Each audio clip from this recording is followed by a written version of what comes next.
On vous souhaite la bienvenue à ericlatour.com. Dans quelques instants, on vous parle de Mandarine et Ciboulette qui a maintenant pignon sur rue sur Jean Talon, secteur Saint-Luc. Mais d'abord, le projet J'ai fait la différence en collaboration avec le Canada français et des élèves aussi de Joséphine Dandurand.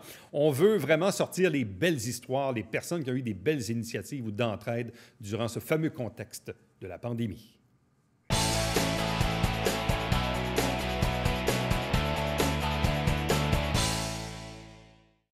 On parle encore évidemment de la COVID, de la pandémie, parce qu'on est encore là-dedans depuis des semaines et des mois, puis ça va être encore comme ça pour un petit bout aussi, mais il faut aussi parler, faut essayer de trouver le positivisme à travers ça. Et dans ce projet qui s'appelle « J'ai fait la différence », bien, peut-être qu'on va voir évidemment des trucs intéressants, puis les gens vont être interpellés aussi, non pas à dénoncer, mais à dénoncer positivement des situations. Avec nous pour en parler, Patricia Poisson, que vous connaissez comme conseillère municipale à la ville de Saint-Jean-sur-Richelieu, mais aussi enseignante au Centre de services scolaires des Hautes-Rivières. Bonjour et bienvenue. Bonjour. C'est un projet en collaboration avec le Canada français. Donc, Oui. peut-être juste nous expliquer d'abord d'où vient l'idée du lancement de ce projet-là.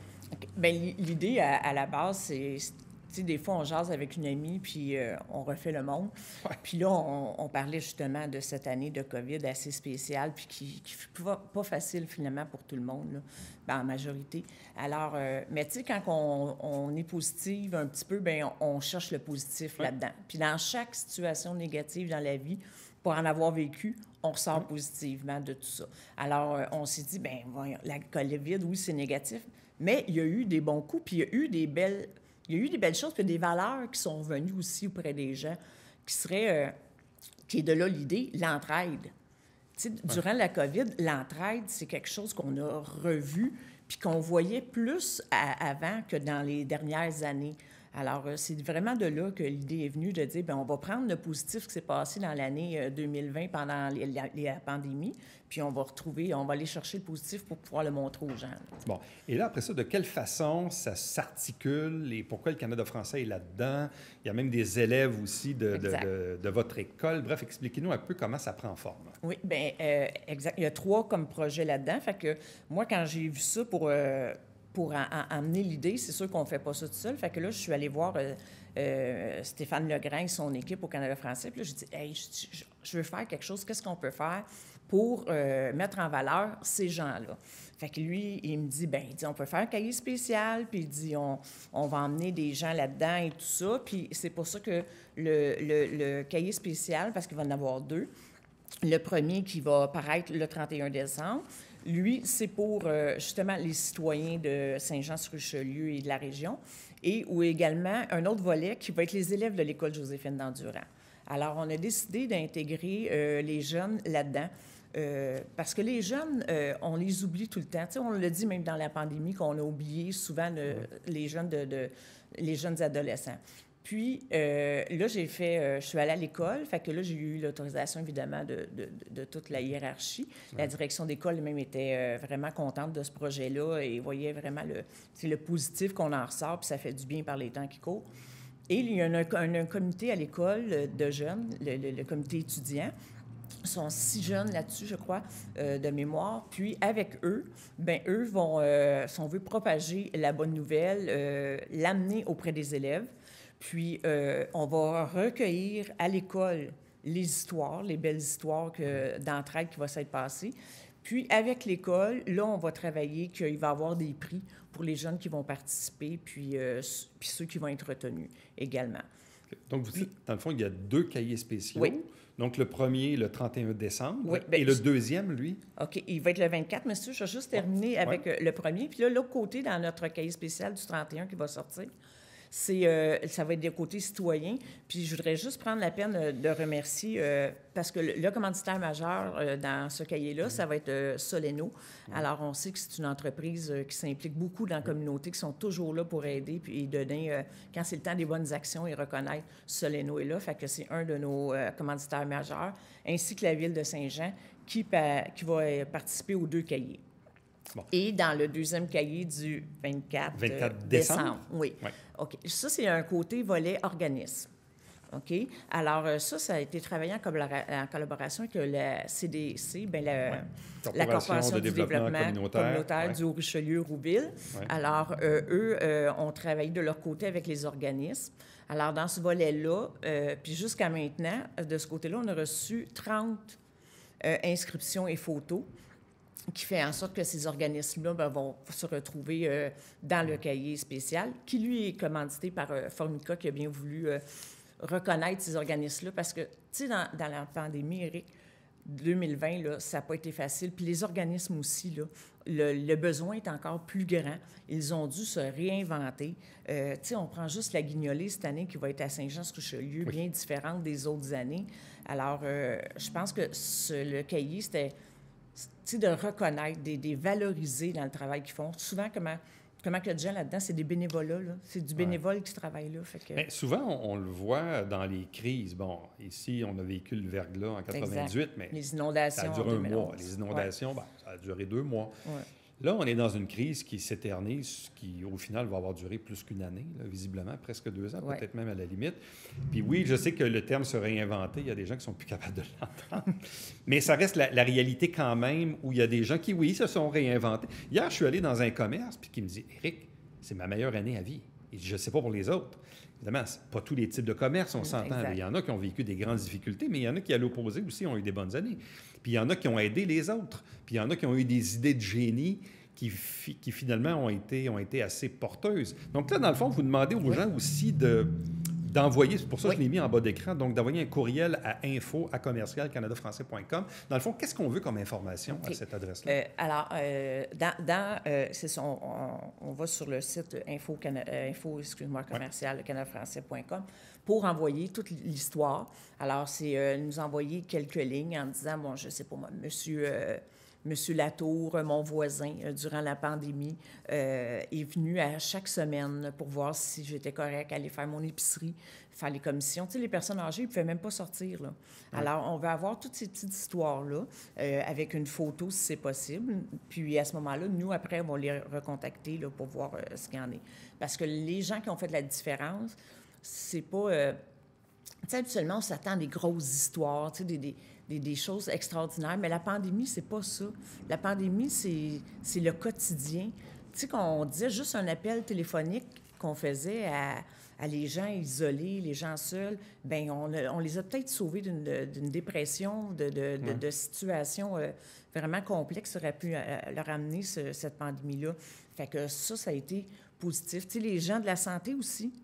Tu sais, je veux dire, les gens de la santé, les gens, ils travaillaient doublement, là, tout le temps, tu sais, puis des fois au déprimant de leur famille, de leur propre famille, de leur conjoint, puis pour se donner à la société. Fait que tous ces petits gestes-là ont fait la différence dans la vie de ces gens-là. Fait que c'est ces histoires-là qu'on veut. Au printemps, j'avais vu ça, une dame infirmière qui a décidé de coucher dans la roulotte pour ne pas exposer, parce que heureusement, il y avait une roulotte de stationner dans l'entrée, mais pour ne pas exposer la famille. Bon, c'est...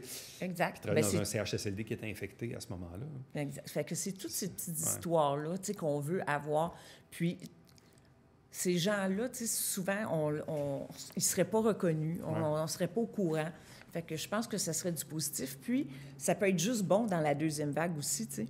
Fait que des fois, ça peut peut-être donner des idées à d'autres de dire « Hey, c'est vrai que j'aurais pu, moi aussi, appeler ma mère ou aller faire son épicerie ou même la pharmacie. » Pour les organismes à but non lucratif aussi, on sait que la majorité des organismes vivent de financement.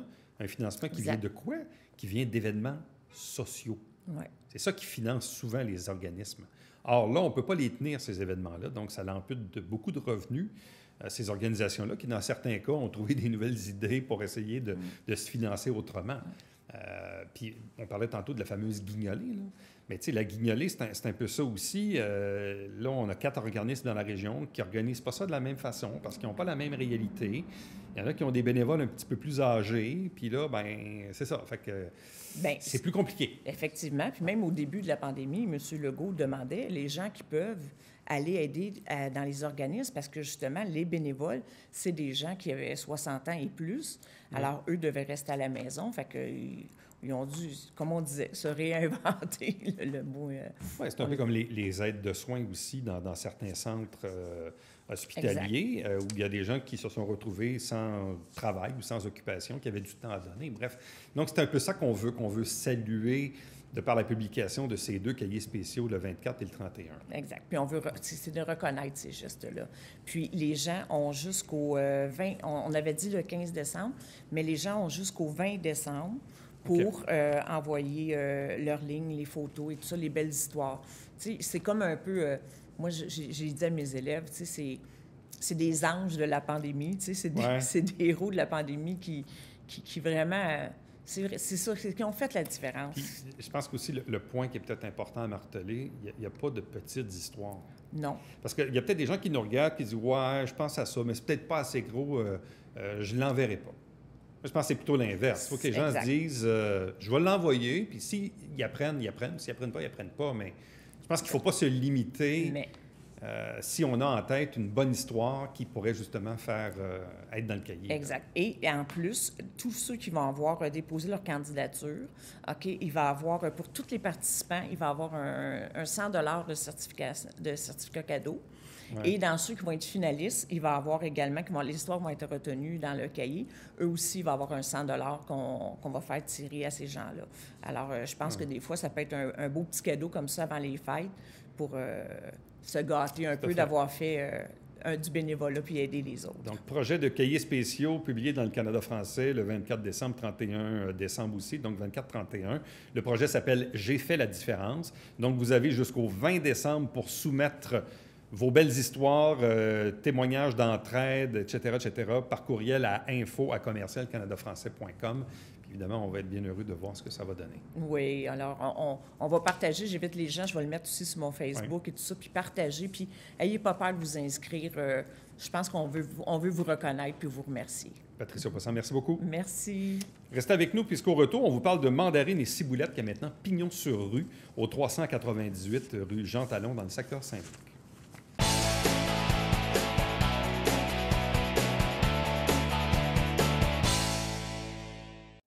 Mesdames et messieurs, bonjour et bienvenue à la Justice entre nous. Mon nom est Serge.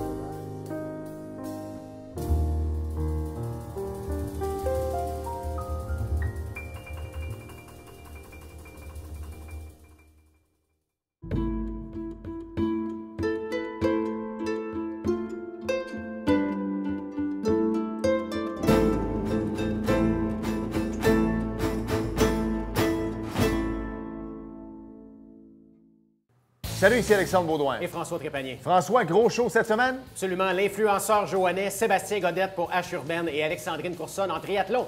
L'influenceur Joannais, tu parles de Tigidou. Christian Baudrillard. Manquez pas ça.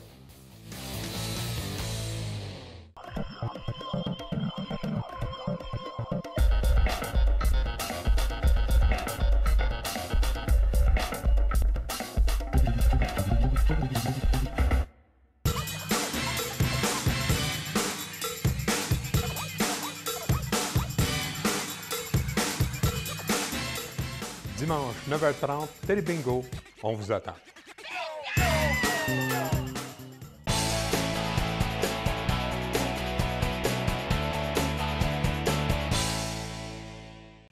Qu'il y ait une pandémie ou pas, les gens doivent continuer évidemment de se nourrir, bien évidemment, puis aussi comme entrepreneur, il faut continuer de faire avancer ces projets quand on en a. Tout récemment, on apprenait l'ouverture de Mandarine et Ciboulette qui a maintenant pignon sur rue au 398 rue Jean Talon dans le secteur Saint-Luc, mais Mandarine et Ciboulette existent depuis quelques années déjà. Question d'en savoir un peu plus, on en parle immédiatement avec Marie-Christine Boulet. Bonjour et bienvenue. Merci. Ça existe depuis combien de temps, en fait? 2014.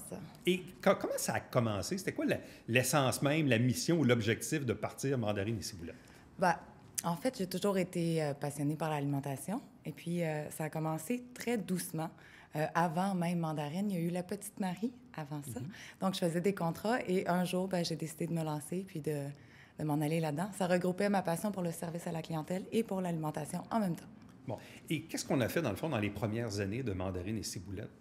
Surtout des contrats corporatifs, donc des boîtes à lunch pour les réunions, des buffets, en fait, pour les compagnies. On était surtout de ce côté-là. Bon. Et pourquoi avoir parti? Je comprends qu'il y avait une passion derrière ça, mais est-ce que c'était une conciliation travail-famille? C'était de travailler pour soi-même? Je ne sais pas, qu'est-ce qui t'a motivé à partir ça? Bien, c'était un peu tout ça, en fait. Je pense que j'ai toujours eu un peu la fibre entrepreneur. Et puis, j'ai eu des enfants. Donc, je voulais être à mon compte, travailler de la maison, gérer mes horaires. Donc, c'est un peu ça aussi, là, la conciliation travail-famille. Bon, et comment s'est passé, disons, les 6 dernières années? Bien. On apprend. C'est des hauts et des bas. On apprend à être entrepreneur, à vivre avec l'incertitude. Une journée, il y a beaucoup trop de travail. L'autre journée, il y en a moins. Mais c'est vraiment bien. J'ai une super belle clientèle. On est très reconnaissants. Bon. Comment on a réussi aussi à se diversifier dans l'offre? Parce qu'il y a d'autres types de compagnies qui peuvent offrir quelque chose de semblable ou de différent. Comment on trouve sa niche, sa spécialité à soi? Mais moi, le service personnalisé a été vraiment le côté qu'on allait chercher. C'est-à-dire que oui, on a toujours proposé des menus préfaits, mais on y va surtout selon la demande et selon le budget. Donc, je pense que les gens, c'est une certaine facilité de savoir qu'ils peuvent téléphoner avec leur budget, leur intolérance, leur goût, et que nous, à partir de là, on les prenne en charge. On leur propose des choses. Donc, ils ont vraiment l'impression, et c'est le cas, que c'est pour eux, ce menu-là. C'est vraiment le service qu'on offre. Bon, et à quel moment arrive l'idée de se sortir de la maison et d'avoir un local commercial, d'avoir pignon sur rue dans la ville? Là? Ça a toujours été dans les plans, en fait. Ça faisait des années que je regardais ce qui était offert, en fait. Et puis, il faut dire que le 398 Jean Talon, c'est près de chez moi. Ouais. Donc, c'était prévu aussi que je puisse avoir les enfants qui peuvent venir me donner un coup de main éventuellement. Et j'avais aussi une bonne partie de la clientèle qui vient de la Rive-Sud, donc ça devait avoir une proximité de la 35 pour pas qu'il y ait à venir au centre-ville de Saint-Jean. Mais le but d'avoir une épicerie fine, traiteur, ça a toujours été dans les plans. Bon, là, on est ouvert officiellement depuis le 10 novembre. C'est quoi la différence de travailler de la maison et de travailler dans un local commercial? Bien, premièrement, je quitte pour aller travailler maintenant le matin, chose qui est différente. Je peux plus arrêter et aller partir me brasser de lavage, mais en même temps, on voit plus de gens parce qu'avant, on travaillait juste à la livraison et souvent, on voyait pas du tout nos clients seulement par téléphone. Donc là, on voit la réaction des clients, on voit les gens, on peut savoir à qui on vend finalement, on a les commentaires directs, on s'ajuste, c'est vraiment agréable. Est-ce que pour toi, il y a aussi un bénéfice au niveau des installations, de l'infrastructure? Est-ce que c'est plus facile à travailler dans ce local-là? Effectivement. On a triplé de superficie. Donc, pour tout qu'est-ce qui est les frigos, le storage, c'est génial. Est-ce que ça a libéré la maison un peu? Oui, mon conjoint a récupéré son garage et une partie du sous-sol. Et il est très heureux? Vraiment! Bon. Et quel est le bénéfice pour le client? Si on dit que le client, bon, il se faisait livrer ses trucs, parfois il allait les chercher, mais là, que le client puisse arrêter sur Jean Talon, c'est quoi son bénéfice à lui à ce moment-là? Bien, avant, nous, on avait des minimums. Donc, les gens, il fallait être un minimum de 5, 10 personnes. Tandis que maintenant, si c'est juste un petit lunch pour le dîner, on arrête, on prend qu'est-ce qu'il y a, et puis, bien, c'est parfait comme ça. On peut ramasser en même temps une pinte de lait pour le soir. Il y a des gens qui arrêtent, ils prennent une salade pour le dîner, un plat pour le soir, une baguette de pain, de la confiture. Donc, c'est quand même pratique de pouvoir arrêter pour une seule personne. Donc, outre les produits qui sont créés par Mandarine et Ciboulette, il y a aussi d'autres trucs qu'on peut acheter, une pinte de lait? On peut, oui, c'est vraiment une micro-épicerie de quartier. Il y avait un besoin, je crois, dans ce coin-là. Donc, on a rentré les essentiels, donc pain, lait, beurre, yogourt, un peu de tout, mais aussi beaucoup de produits québécois qui sont faits ici. On essaie de promouvoir ce qui se fait ici. C'est vraiment beau. Puis, on a le vin et la bière aussi, ce qui est pratique. Là, par contre, le fait d'avoir ce genre de commerce-là, ça impose, j'imagine, des heures d'ouverture, de fermeture, donc une présence en continu, peut-être même des employés. Bref, c'est une autre gestion, là. Oui, effectivement.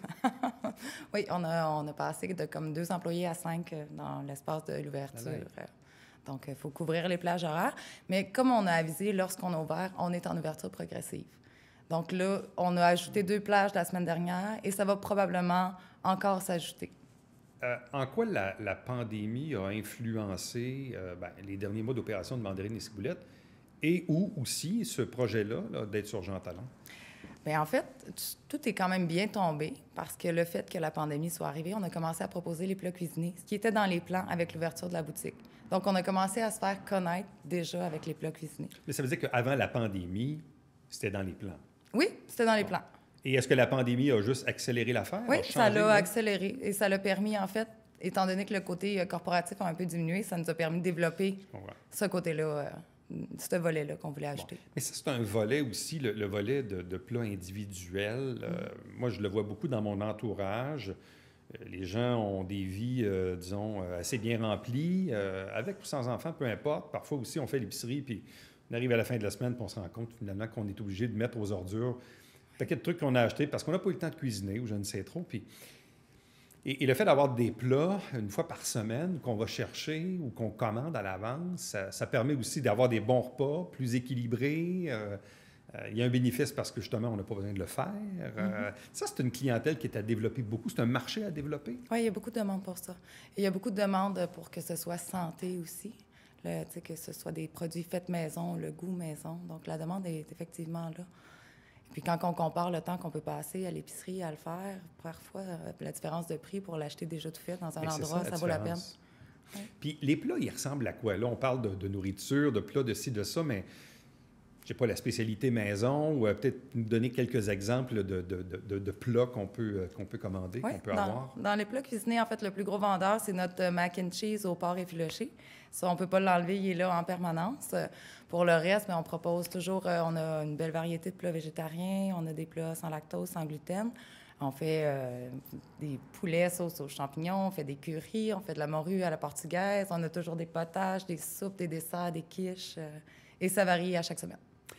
Est-ce qu'on est dans du plat qui est frais ou congelé? Frais, en fait, tu sais, on fait la production à chaque semaine et on en congèle une partie pour garder la fraîcheur. Mais il y a les deux de Donc, disponibles. un client peut acheter un plat congelé ou non congelé? Oui, effectivement. Donc, les deux sont possibles. Les deux sont possibles, ainsi que des salades de repas qui sont faites du jour à tous les jours. Sandwich, même chose. Là, dans ce cas-ci, est-ce que les gens doivent commander, je ne sais pas, mais le jeudi pour avoir ça pour le lundi? Ou je ne sais pas, est-ce qu'on doit commander un peu à l'avance si on veut avoir 10 plats pour la semaine prochaine, disons? Pas pour l'instant. C'est dans les plans pour après les fêtes. Quand on a démarré ça, avant d'avoir le local, c'était de la façon qu'on fonctionnait. Il fallait commander avant et on recevait les plats le mardi. On est en période d'ajustement. Donc, maintenant, on met les menus en ligne le mardi qui vont être disponibles pour la semaine. Mais éventuellement, on va pouvoir commander effectivement pour la semaine suivante. Mais quelqu'un qui, avec sa voiture, arrête chez vous, ouvre la porte, rentre dans le magasin, il y a des plats qui sont là, qu'il peut acheter, il peut partir avec tout de suite. Ah, donc, oui. il n'y a pas toujours... Il n'y aura peut-être pas tous les plats qu'il veut nécessairement, mais il y en a. Donc, il n'est pas obligé de les commander tout le temps. Non, il y a toujours au moins 6-7 variétés de plats principaux, en plus des soupes, des quiches. Donc, tout est là, juste à passer en boutique. Bon, souvent, quand on gère, quand on est dans l'alimentation, il faut gérer les stocks, gérer les surplus, les pertes. Comment on arrive, et ça, moi, je ne connais pas du tout ce domaine-là, mais comment on arrive à planifier, à prévoir? Ça doit être difficile, ça, parfois? Dans les débuts, c'est difficile parce qu'on ne sait pas trop notre clientèle. Donc, on travaille plus souvent. On en fait moins, on en fait plus. Comme ça, on répète pour être certain de ne pas avoir à jeter. Et puis, en même temps, moi, mes soupers sont faits aussi. Donc, il y a ce côté-là. Mais on fait juste des plus petites productions plus souvent pour être certain. Bon. On disait tantôt, évidemment, le volet corporatif a diminué, évidemment, à cause de la pandémie. Beaucoup de gens encore en télétravail, puis ça va être comme ça encore quelques temps. Jusqu'à temps aussi qu'on ait le retour des événements et tout ça. C'est quoi la plus grosse commande que vous avez eue dans les 6 dernières années, en nombre de têtes, en nombre de personnes à servir? Oh mon Dieu! Bon, on a fait quelques fois des 400-500 personnes. Donc, 400-500? Oui, ça, c'est dans les plus gros qu'on a fait, mais je dirais que parfois, des événements qui durent sur plusieurs journées à 200-300 par jour, c'est plus compliqué qu'une seule fois, 400 ou 500. Oui. Mais c'est quelque chose, ça prend de l'heure. Puis si on faisait ça dans la maison? Oui. Dans le garage?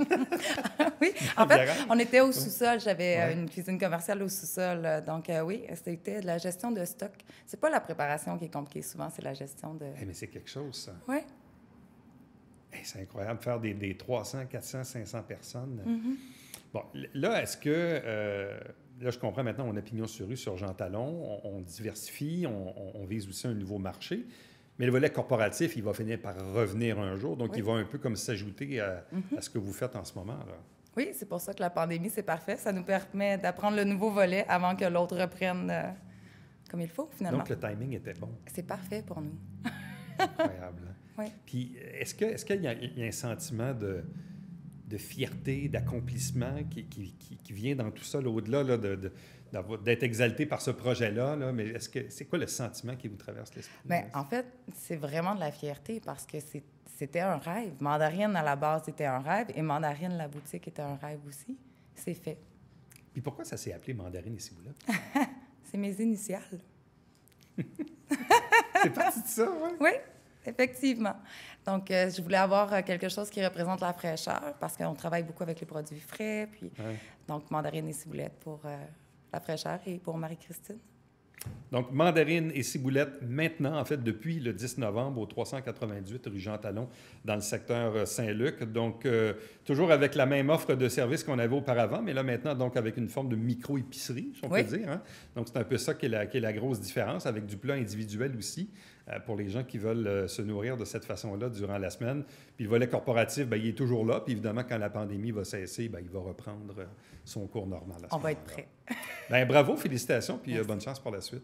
Merci beaucoup. Et reste avec nous. Au retour, le mot de la fin.